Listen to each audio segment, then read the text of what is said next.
Al poco tiempo que llegamos a Canadá, conocimos a dos hermanos y hermanas que eran de nuestro país. Ellos venían de descendencia inglesa y el esposo de la chica, Ian, como también era de descendencia inglesa, tenía perfectamente el idioma, dedicó su vida a ser piloto de aviación comercial. Comenzó en Argentina, después se fue a Inglaterra, trabajó para British Airways y después se vino a Vancouver y trabajó allí para Air Canada, la compañía más importante de los vecinos del norte. Me encantaba charlar con él porque la aviación siempre me gustó desde niño. Sospecho que siempre tuve pasión por la velocidad. Si no eran los autos de carrera, eran los aviones. Y me encantaba bombardearlo con preguntas a Ian. Y antes de salirnos para Texas, él tenía que dar el examen para ser comandante del avión 737. Las mujeres a veces, habitualmente de estos temas de modelos de aviones no conocen mucho, lo reconozco. Los hombres me van a entender mejor, pero el Boeing 737 es el avión más vendido por la compañía que está aquí al norte, en Seattle, y es el avión más común en los aeropuertos. Ahora, lógicamente, ser puesto de comandante en un 737 no es cosa de niños. Ustedes saben que para tener la licencia comercial hay que estudiar, hay que cumplir ciertas horas de vuelo. Y a medida que alguien va ascendiendo en la escala, cada vez se le van dando aviones más grandes, más costosos, que implican mayor responsabilidad porque va mayor número de pasajeros. Ian tenía que dar el examen para comandante de 737, hasta ahí había sido copiloto. Y le digo, ¿cómo es ese examen? Dice, muy simple. Son 3 días completos. Desde las 8 de la mañana hasta las 5 de la tarde contestando preguntas. El piloto tiene que conocer el avión hasta el último detalle, hasta el más finito. Y luego, por 2 días, nos ponen en el simulador de vuelo y los pilotos viejos, que son los que tienen mayor experiencia y los que entrenan a los nuevos, obviamente, nos tiran boom, boom, boom, boom, boom, boom, emergencias de 1000 tipos diferentes para ver cómo reaccionamos y de esa manera ver si estamos en condiciones de que se nos confíe un aparato tan delicado, tan costoso y que puede implicar la diferencia entre la muerte y la vida de un pasajero. Ustedes me imagino que deben estar contentos que la Administración Nacional de Transporte de exámenes tan exigentes, ¿no es cierto? Ustedes y yo nos subimos a un avión y encomendate a... Imagínense si los comandantes fueran entrenados como en tantas escuelas que le dicen al estudiante, take your exam home. Entonces el estudiante mientras toma mate, ustedes no conocen lo que estoy hablando, o come pizza, ahí copia y pasa el examen. Bueno, yo doy gracias a Dios que la administración tiene exámenes tan demandantes, tan severos. Y está muy bien, porque lo que está en juego es las vidas sagradas de aquellos que se confían a las manos de las aerolíneas y de los pilotos que conducen el avión. Lo cual a mí me indica algo que tiene que ver con un examen que también es muy importante. No es el examen que ustedes y yo vamos a pasar en esta tierra. Es un examen que lo vamos a tomar una sola vez. No va a haber chance de tomarlo 2 veces o repetirlo. Quisiera avanzar a la próxima transparencia. Aquí la Biblia hace una afirmación muy notable.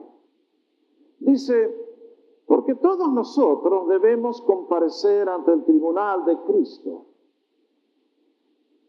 para que cada uno sea recompensado por sus hechos estando en el cuerpo, de acuerdo con lo que hizo, sea bueno o sea malo.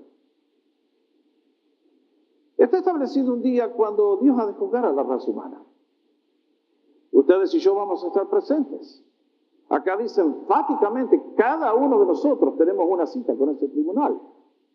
Vamos a tener que rendir cuentas de nuestra conducta diaria.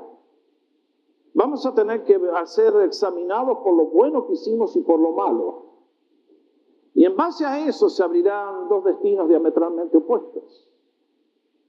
Es por eso que para ustedes y para mí, si somos personas que amamos las cosas rectas, que amamos el destino eterno de nuestra alma y mi propio ser, yo tengo que saber en qué va a consistir ese examen y si estoy preparado para pasarlo.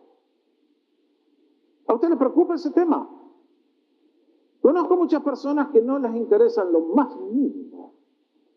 Yo confío que hoy, siendo que usted ha venido a la casa del Señor, es una indicación de que a usted le interesan estas cosas y por lo tanto estoy seguro que a usted le preocupa si finalmente el día que sea examinado en la presencia de Dios, cuyos ojos son como las llamas de fuego, que no tenemos que impresionarlo a Él porque Él ya lo sabe todo, no tenemos que informarlo porque tiene conocimiento aún de las cosas secretas. Ese día yo quiero estar seguro de que yo voy a pasar el examen. No sé si va a durar muchas horas o días.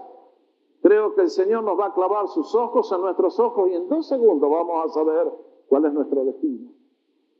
Pero no hay que esperar hasta ese día. Cada persona que vive en este mundo hoy puede saber si va a pasar el examen. El domingo pasado yo les hablé de la importancia de ser salvos, de que la venida del Señor Jesús ha de ser un evento que marcará la historia humana y realmente ha de dividir la raza humana en 2 grandes partes, al igual que ocurrió en los días de Noé. Fue lindo ver a los jóvenes que respondieron el domingo al llamado de Dios. ¡Qué alegría! Y realmente, en el día de hoy hay personas que conocen a Dios y pueden estar tan seguros como cuando Noé entró en el arca. Pero hay otras personas que nos dicen, hey, hombre, pastor, en el caso de Noé se veía clarito. En el caso de Noé se veía que el que estaba dentro del arca lo sabía y el que no estaba afuera también lo sabía. Pero en el día de hoy, ¿cómo hacemos? No hay un arca donde yo pueda entrar, pastor. ¿Cómo puedo saber si yo pertenezco a los que están en el arca o a los que están afuera del arca? ¿Cómo puedo saber yo si cuando me llamen a dar examen final voy a pasar o voy a reprobar? ¿Cómo puedo saber si soy un hijo de Dios o soy un hijo del otro? Por esta mañana quiero contestar esa pregunta rápidamente. El tema es largo, tiene muchos ángulos, sin embargo. Quiero hablarles rápidamente de 5 señales que no indican necesariamente que alguien pertenece a la familia de Dios y por lo tanto está en el arca y es completamente salvo y puede pasar el examen. En el día de hoy vivimos en una era de mucha confusión. Y yo les invito en esta mañana a mirar este libro bendito y a que lo examine una vez más cuando esté en casa para ver si lo que yo digo es correcto. Preocúpese, interésese. Lo que está en juego es mucho más que la vida suya si se estrella un avión. Es el destino eterno de su alma. Ahora, hay muchas personas que en el día de hoy mandan ciertas señales, pero no necesariamente indican que son salvos. ¿Cuáles son esas señales? En primer lugar, no necesariamente por asistir a la iglesia una persona está dentro del arca. Hay personas que asisten a la iglesia por tradición. Heredaron la religión de sus padres y van a la iglesia porque sus padres los llevaron de niños. Hay otros que van a la iglesia o vienen a la iglesia por miedo. Tienen, sí, Dios está allá arriba y de vez en cuando hay que tirarle alguna moneda para que se calme, ¿eh? Entonces, para Semana Santa el viernes me aparezco y me golpeo un poco el pecho y Navidad voy a misa de gallo o el equivalente acá de la iglesia protestante. Hay otros que vienen a la iglesia por compromiso. No quieren quedar mal con la suegra o no quieren quedar mal con un amigo y entonces vienen. Hace tiempo conocí a un individuo que cuando venía la suegra, él venía y cuando la suegra faltaba, él faltaba. Y mientras estaba sentado cada vez que yo predicaba, era una jarana continua con su esposa. Me molestaba a mí, molestaba a todos los de atrás, y durante 3 años fue un clavo en mi espalda y un humo en mis ojos. Pero con mucho amor lo toleré porque creo que tenía una paciencia bastante grande. Y hace un tiempo la suegra me dijo, no va a venir más a la iglesia porque considera que es pérdida de tiempo eso. Pero por favor, usted pastor, ore para que se salve. Bueno, ustedes van a pensar que yo soy un hombre duro y malo, realmente malo, ¿no es cierto?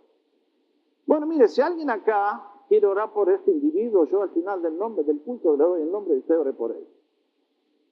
Pero cuando una persona asiste a la iglesia, no con el deseo de aprender o ser transformado, sino que viene a burlarse y a reírse, yo oro por un tiempo. Pero yo aprendí del Señor Jesús que por esa persona, cuando ha hecho una decisión de esa naturaleza, déjalo nomás. No vale la pena más. En los tiempos del Señor había mucha gente que iba a la iglesia, al igual que en el día de hoy. Y el Señor tuvo que decir de aquella generación, este pueblo de labios me honra, mas su corazón está lejos de mí. En el día de hoy no es distinto. Si miramos en Norteamérica, esta mañana hay muchas iglesias, de distintas denominaciones, de distintas corrientes. Todos ellos se acercan a Dios. Y Dios mira y dice, la mayoría de ellos, su corazón está lejos de mí. Un cristiano verdadero que ha nacido de nuevo por el poder de Jesús va a asistir a la iglesia porque sabe que es el lugar del encuentro con Dios, es el lugar donde recibimos poder para vivir, es el lugar donde conocemos a Dios a través de la enseñanza bíblica, es el lugar donde adoramos a Dios. Pero no necesariamente porque alguien viene a la iglesia es señal de que ha tenido un encuentro personal con Dios. Segunda señal que puede estar presente y no significa que son salvos, conocer la Biblia. Años atrás tenía un individuo que venía a la iglesia con su Biblia.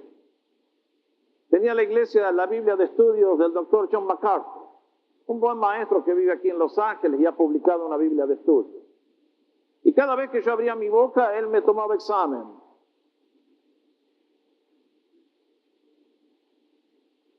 Un día le tuve que decir, muchacho, mira, si tú vienes a la iglesia, mejor que dejes esa Biblia en casa. Si tú eres un ídolo del pastor John MacArthur, ve a congregarte con él. Y no tengo nada contra el pastor John porque lo aprecio como un excelente hermano que es. Ve, congrégate con él, pero no vengas más acá porque no estás aprendiendo nada, hermano. Estás perdiendo tu tiempo. Todo tu conocimiento es puramente mental. Y creo que vale la pena recordar una verdad que les he enseñado a todos los que me quieran escuchar. La instrucción intelectual tiene su sede en la cabeza, mientras que el conocimiento espiritual tiene su asiento en el corazón. Hay una gran diferencia entre conocer la Biblia mentalmente y tener el corazón iluminado por la obra de Dios. Este caballero me tomaba examen. Hoy quiero decirles que abandonó a su esposa, se fue con otra, dejó hijos regados por todas partes. ¿Y dónde está el conocimiento bíblico? ¿A qué lo condujo? Quiero decirles que hay personas que les encanta leer la Biblia. Son más teólogos que los teólogos y más pastores que los pastores. No necesariamente están dando indicaciones de un cambio de corazón. Quiero recordarles que ni la razón, ni la conciencia, ni los hechos del Evangelio tienen poder por sí mismos para producir el nuevo nacimiento. Esa es la obra exclusiva del Espíritu de Dios. Por supuesto que un cristiano va a buscar de leer la Biblia. Por supuesto que va a leerla para conocer a Dios. Por supuesto, porque en el conocimiento de Dios vienen las bendiciones cada vez mayores. Pero no necesariamente alguien que conoce la Biblia de memoria está camino al cielo. Y como evidencia, vamos adelante, Cris, a la próxima transparencia. Santiago 2:19 nos presenta una verdad que realmente a mí me pone la piel de gallina. Que dice, ¿tú crees que Dios es uno? Bien haces. También los demonios creen y tiemblan. Mis hermanos, si hay alguien que conoce las Escrituras de memoria es el diablo. El diablo utilizó las Escrituras para tentar a Jesús y querer llevarlo a la derrota. En el infierno va a estar lleno de gente que iba a la iglesia y que conocía las Escrituras, pero nunca fueron renovados por Dios. Cuidado. Tercera indicación que no significa que una persona ha sido renovada. Saberse pecador. En este día hay muchas personas que se dan cuenta que tienen un mal espiritual. Reconocen que hay algo que está mal en ellos. Dicen, wow, es cierto, lo que predican en comunidad es cierto. Que el corazón humano, tal como dice Jeremías, el autor de la Biblia, allí, en el capítulo 19, es depravado e inclinado al mal, y tiene razón. Pero como digo en la próxima frase, la conciencia del pecado y el arrepentimiento del pecado son dos cosas muy distintas. Un día hablando a un joven allá en el norte, me decía, Jorge, todo lo que vos predicás es cierto. A mí el pecado no me gusta, pero tiene un saborcito. Ah, claro, el pecado tiene un saborcito, ¿no es cierto? La Biblia reconoce que hay satisfacción en el pecado por un tiempo. Esa es la gran diferencia. Es por eso que hay personas que dicen, sí, es cierto, yo soy pecador. Ah, mea culpa, mea culpa, mea culpa. Pero ahí queda todo. No tienen la más mínima intención de renunciar a sus pecados o hacer algo diferente. Cuarta característica de una persona que puede tener algunas evidencias y no necesariamente indicar que son salvos. Ser una persona honrada. Ciertamente que yo estoy a favor de la honradez. Ojalá todos los seres humanos consideraran este el valor más importante de su vida. Usted sabe lo frustrante que es ir a comprar un carro que vale $2,000 y se lo venden en 6. O hacer un pacto para que le construyan una casa y en lugar de los $100,000 que vale, se la venden en 500,000. Usted sabe todas esas maniobras delictivas que hay por ahí, ¿no es cierto? Es feo ser estafado. Una persona honrada es una bendición para la sociedad. Pero quisiera recordarles que mientras la honradez es muy importante en esta vida y nos va a librar de la cárcel y va a hacer mucho bien, no nos alcanza para entrar al cielo. Una mera moralidad no renueva el corazón. Equivale a cortar unas pocas hojas del árbol del mal sin extirpar jamás sus raíces. En el infierno va a estar llena de gente muy honrada, pero eso no es suficiente. Quinta señal, haber tenido una cierta experiencia emocional. He conocido individuos que han venido a la iglesia, encajan en todas estas características que les acabo de señalar. Son personas que vienen, han tenido cierto impacto, están leyendo la Biblia, hasta han dado unos pasos. Y conozco gente que cuando uno hace la invitación los domingos han respondido el llamado, han venido, se han puesto de rodillas. Y si uno juzgara por afuera, diría, esta persona ha sido tocada por Dios, vienen con el rostro bañado en lágrimas. Años atrás, yo siempre cuento las historias que he vivido en mis pastorados en distintas ocasiones. No piensen que solamente viví en Canadá. Tengo mucho más para contar también de aquí, pero no lo quiero contar porque tal vez conocen al individuo. Pero un día, allá en nuestra iglesia teníamos una señora que era una bendición, una señora mayor. Aceptó al Señor y una abuelita muy fiel. Ella venía a la iglesia en invierno, se tenía que tomar 3 buses con la nieve, la lluvia, el clima miserable que tenemos en Vancouver en invierno. Y no faltaba nunca. Venía acompañada de uno de sus hijos y después llegó otro hijo de su país.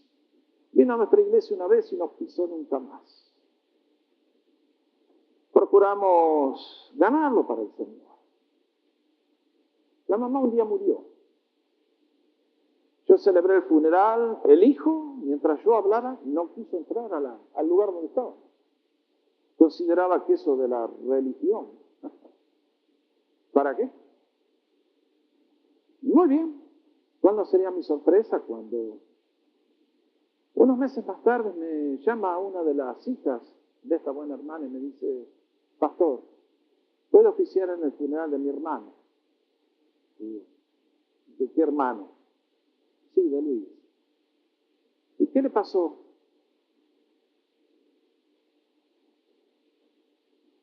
Bueno, dice, murió ahogado en el vómito.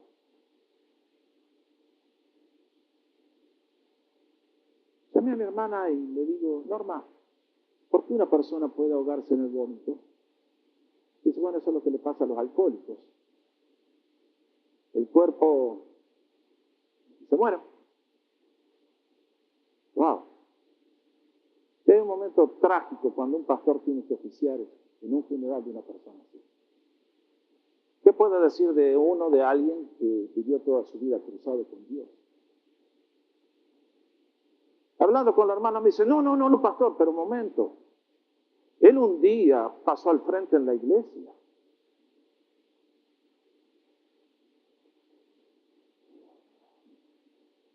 En estos tiempos pasados yo he estado intentando hacer de jardinero en casa. Ahí en Rancho Cucamonga el suelo es ideal para desarrollar fuerza física, pura piedra. Así que decidí plantar un par de naranjos y para plantar un naranjo, madre querida, el esfuerzo que hay que hacer. Y fui, compré uno y lo planté. Hace un año que lo tengo plantado, lo riego y no ha dado nada.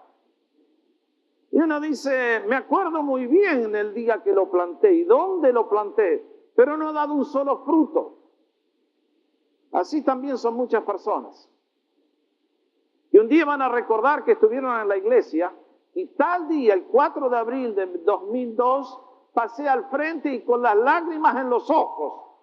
Pero mis hermanos, un árbol no se conoce por el día en que fue plantado, sino por los frutos que está produciendo. Jesús dijo, cuídense de los falsos profetas. Cuídense de aquellos que vienen a ustedes y parecen en apariencia, pero por sus frutos los van a conocer. Hay muchas personas que por su conducta dan ciertos frutos, pero realmente a la hora del examen final no van a ser suficientes. ¿Cuáles son las evidencias, por lo tanto, de alguien que realmente ha sido transformado por el poder de Dios? Déjenme mencionárselas muy rápidamente. En primer lugar, la persona que está dentro del arca, la persona que salva, la persona que conoce a Dios, la persona que puede pasar el examen final con confianza absoluta es, primero, la persona que es consciente de haber experimentado un cambio transformador. Mis hermanos, Jesús nos enseñó que el cristianismo no era una religión, era un nuevo nacimiento. Es un cambio transformador, no es una mejora, no es un improvement. Es algo radicalmente diferente que nos hace y nos transforma y nos hace una nueva persona. No es que Dios viene y te mejora la self-image. Eso va incluido en el paquete. No es algo que Dios te hace que abandones ciertas cositas malas. Dios te da un nuevo poder para vivir una vida diferente. Es un nuevo nacimiento. El Señor usaba figuras de lenguaje para hacernos comprender en nuestra oscuridad mental lo que Él nos está tratando de hacer en la vida práctica. A la mujer samaritana le dijo, el que bebiere del agua que yo le daré no tendrá sed jamás, sino que el agua que yo le daré será en él una fuente de agua que salte para vida eterna. Lo que Jesús estaba diciendo, que cuando un ser humano cree en Él, le conoce, le acepta, le recibe, viene un cambio tan transformador que es como un chorro de agua que salta. No es un pozo seco. Es algo vibrante, dinámico, apasionante, es algo gozoso, transformador. Y la persona lo sabe. El que lo ha experimentado lo puede decir realmente con día y hora. Yo nací en el Evangelio. Pero un día Dios vino a mi vida con poder y ese día murió el automovilismo y murieron muchas cosas. Cristo pasó a ser todo para mí. Y eso es el nuevo nacimiento. Una persona que no ha experimentado ese cambio radical, transformador, créame que posiblemente no tiene nada. Es puro conocimiento, convencimiento mental.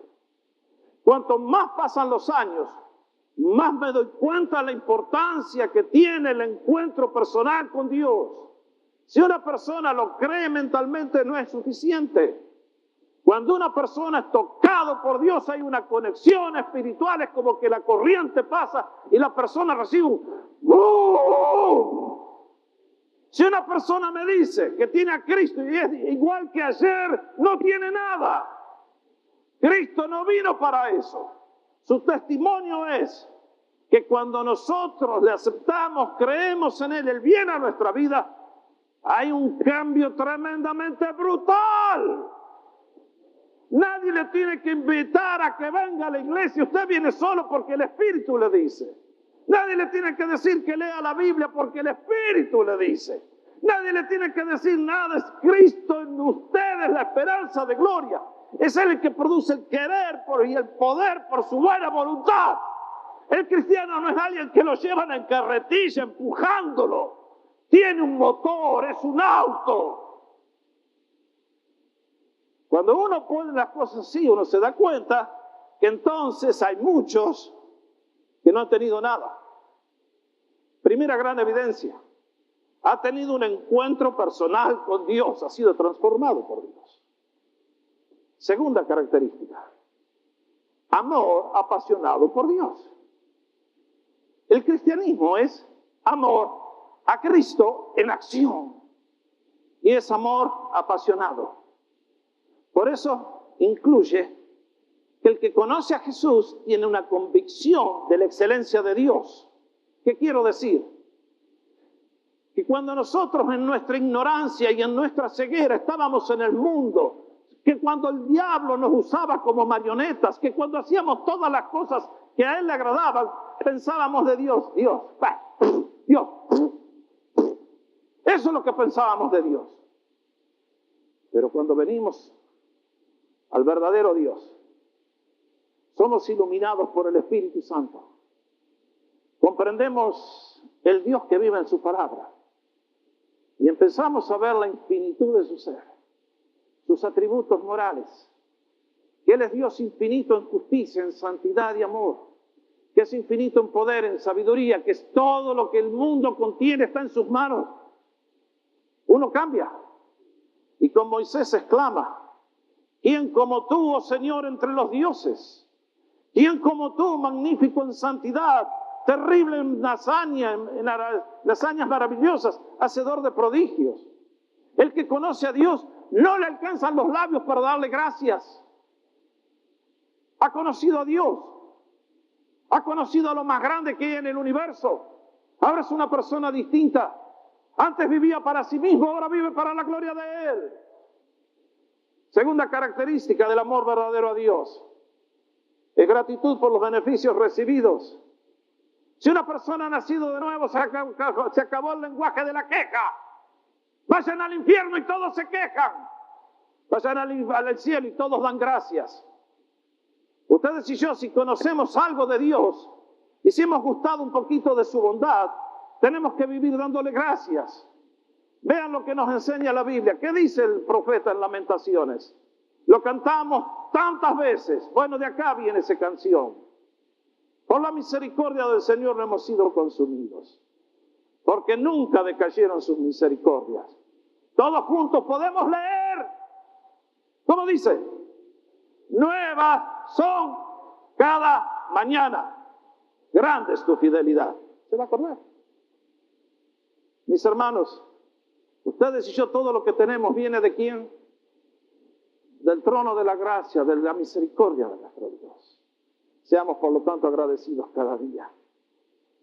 Pero esto nos lleva a tener sed de conocerlo aún más.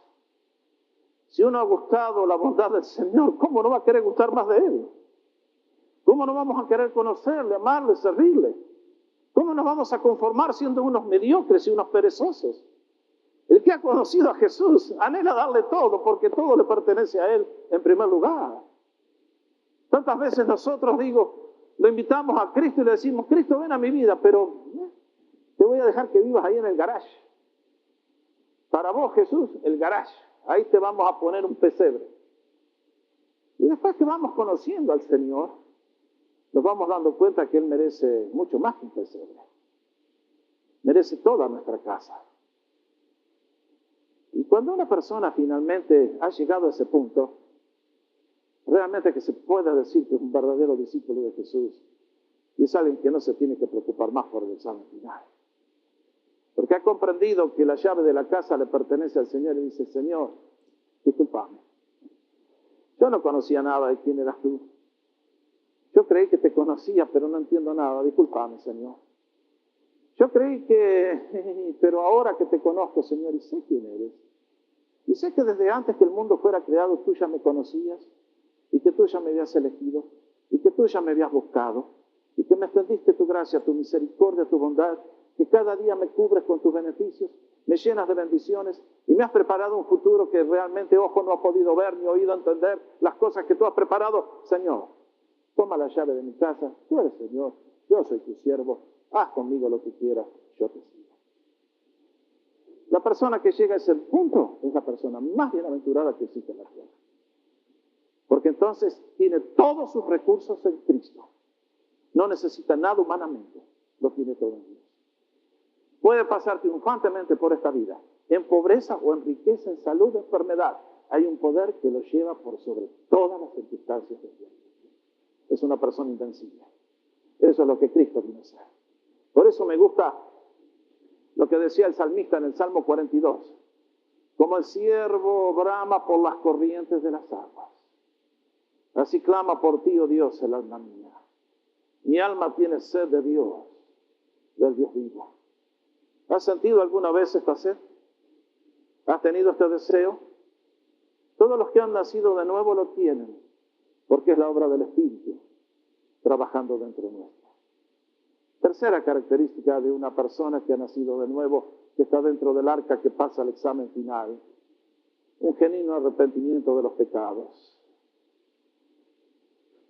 Hay personas que no les gusta el pecado porque trae malas consecuencias. Es como el criminal, que está triste porque está en prisión, pero no se ha arrepentido de haber robado un banco o haber asesinado a alguien. La persona que genuinamente se ha arrepentido es porque aborrece el pecado, porque es una ofensa a Dios. Por eso aquel gran hombre de Dios que fue David, luego que cometió su pecado, que era digno de sentencia de muerte, cuando ofrece su gran confesión, ¿qué dice en el Salmo 51? Contra ti solo he pecado, he hecho lo malo delante de tus ojos. La persona que realmente se ha arrepentido se da cuenta que su vida y su pecado clavó a Cristo en la cruz. Que fue su malo corazón, sus malas acciones, que clavaron al Hijo de Dios sobre ese lugar de vergüenza. Y que Él en su gran amor cargó con nosotros por nuestra culpa y con nuestra vergüenza y con nuestro infierno. Por eso le dice el Señor, Señor, reconozco. En las palabras de Job, que en mí no mora el bien.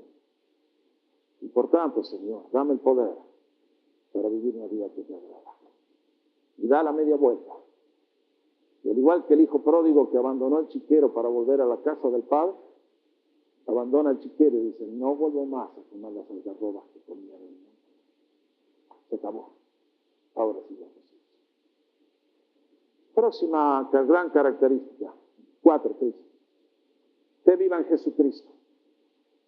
¿Qué quiero decir?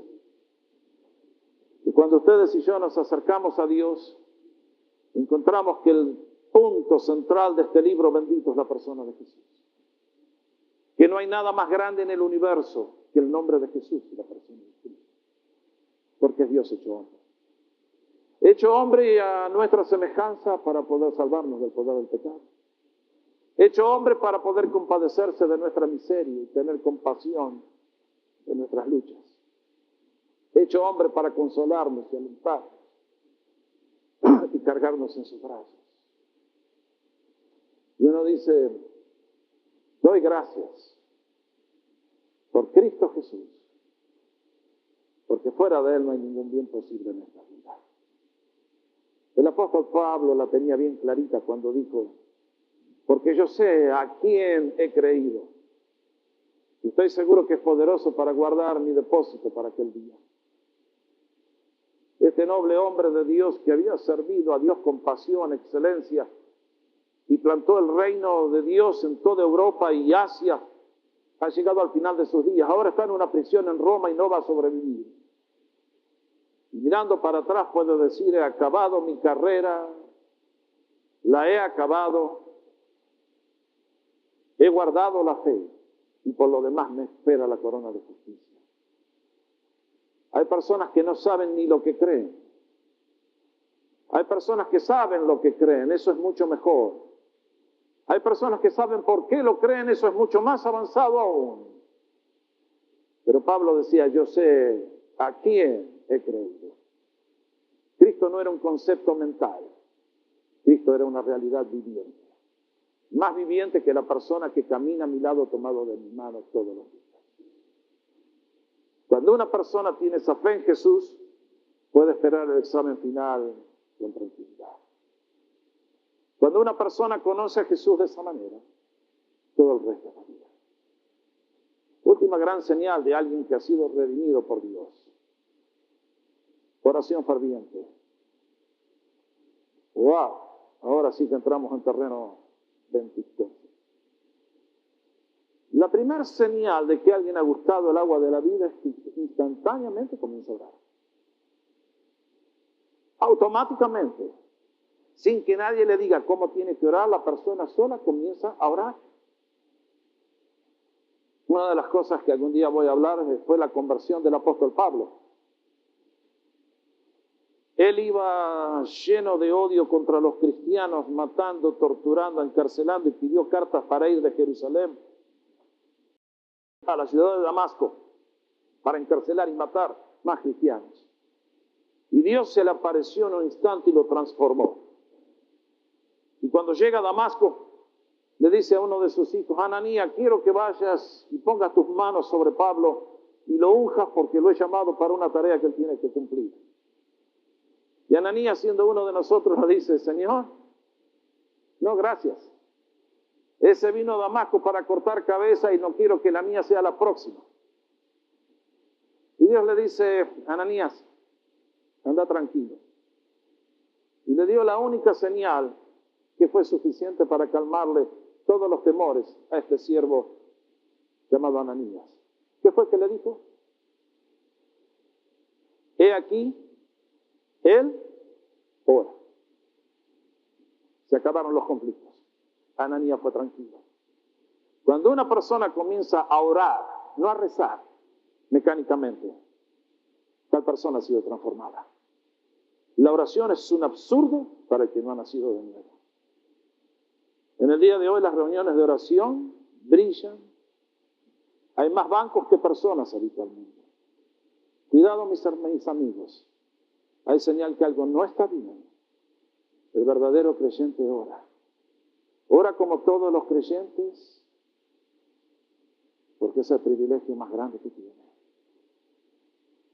Y quiero recordarles que la oración del verdadero cristiano es sincera, confiada, humilde, gozosa y obediente.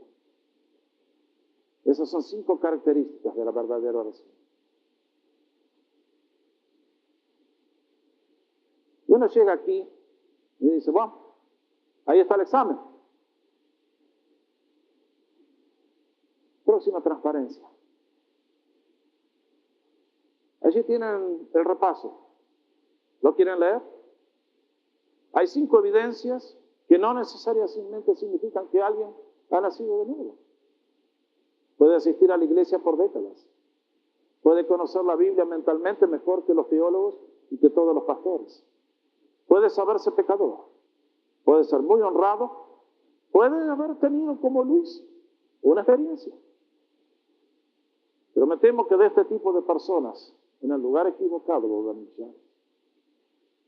Por el contrario, la persona que verdaderamente ha contado la gracia de Dios, es consciente de haber experimentado un cambio transformador, tiene un amor genuino y creciente siempre en Dios, ha experimentado una conversión porque le ha dado la espalda para siempre al pecado, tiene fe cada vez mayor en Jesucristo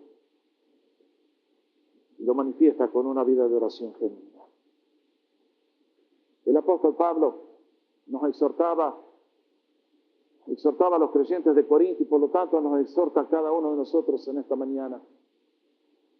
Examínense a ustedes mismos. para ver si están en la fe. Pruébense ustedes mismos.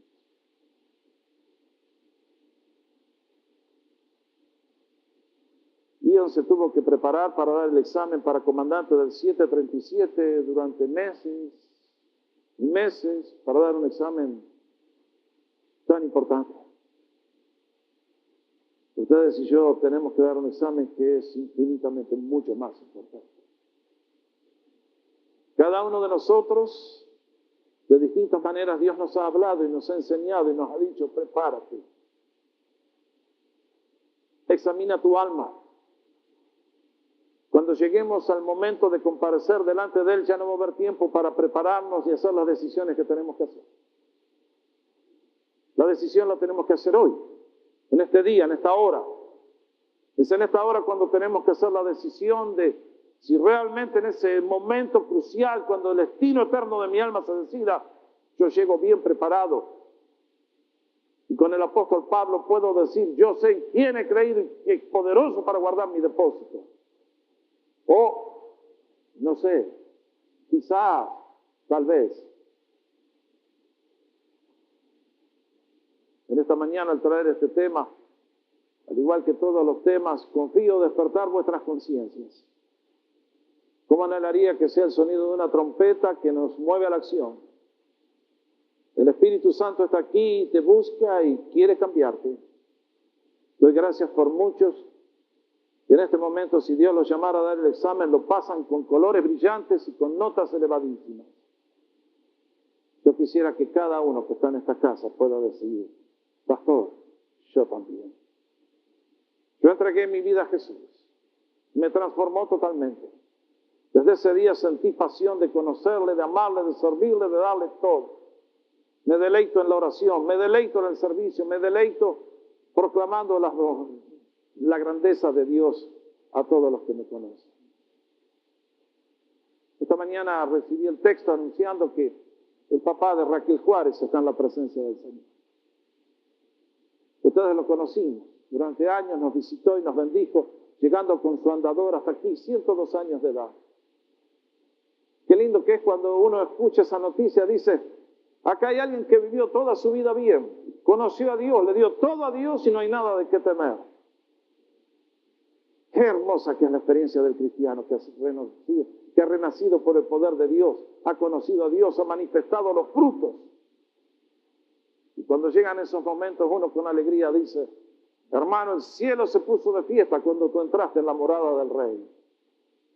Qué distinto que es cuando uno tiene que ministrar a personas que dicen,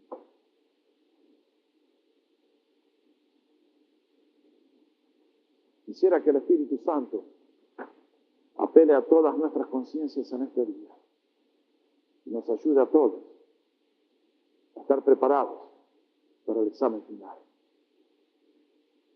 Porque ese examen todos vamos a tener.